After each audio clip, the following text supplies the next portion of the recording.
Many times, after people finally make the decision that they want to come to Canada as an international student, they oftentimes don't know where to start. Hi guys, my name is Shavan, and in this video, I am going to tell you the 5 most important things that you should do before applying to come to Canada as an international student. So, you've spent a while trying to decide whether or not you want to come to Canada as an international student. You've finally made the decision that yes, you want to come to Canada as an international student. So now you're asking yourself the question, what is the first thing I should do? The first thing you should do is assess your financial situation. Coming to Canada as an international student is potentially the most expensive pathway an individual can choose. You will need to prove to the Canadian Embassy that you have adequate funds to take care of your tuition and living expenses while you are here in Canada. You will need to show 10,000 Canadian dollars along with your first semester tuition or your first year tuition, whichever applies to you. If you are planning on taking your family along, you will need to show more funds. Let's say you're planning on taking your wife, your husband, and or your kids. You will need to show $10,000 for the first person. In this case, that will be you.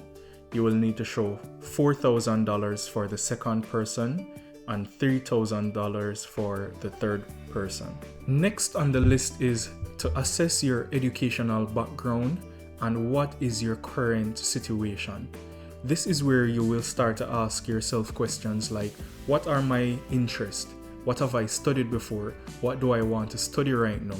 How long do I want this program to be? Do I want to study a 1-year program or do I want to study a 2-year program? These questions are very important because if you should study a 1-year program, at the end of that program, you will receive a 1-year PGWP or postgraduate work permit. If your program of study is for 2 years or more, then at the end of that program, you will be eligible for a 3 years postgraduate work permit. Next on the list is to decide where in Canada you want to study.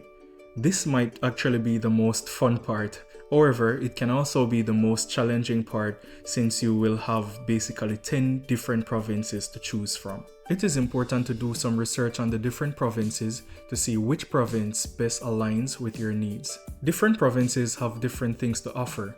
Some provinces are more diverse, some have different weather and also different cost of living. For example, if you want to live in the warmest place in Canada, then Vancouver, British Columbia might be your first choice.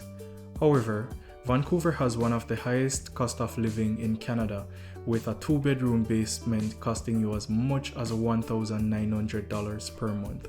In contrast, the weather in Alberta might be more harsh than that of British Columbia, especially in Vancouver. However, the cost of living in Alberta is considerably lower than that of Vancouver, British Columbia, with a 2-bedroom basement in Calgary going for as low as $1,500 per month. After you've decided where you want to study, now it's time to choose which school you want to study at in that particular province. It is rather important to make sure that the school that you choose is a designated learning institution. A designated learning institution is a school that is approved by the provincial or territorial government to offer international students education. If the school is not a designated learning institution, then upon completion of your program, you unfortunately will not be eligible for a PGWP. So now you're at the final step. You have already assessed your financial situation and decided that you have enough funds to study in Canada as an international student. You have already decided which program you want to study, in which province you want to study, and at which school. So now it's time for you to go ahead and gather all the necessary documents that the school will need, such as your transcript and proof of English language, and go on to the school's website and apply. We're at the end of this video. Thank you guys for watching. If you found any value in this video, please remember to like, share, and subscribe, and join me here again soon for another one.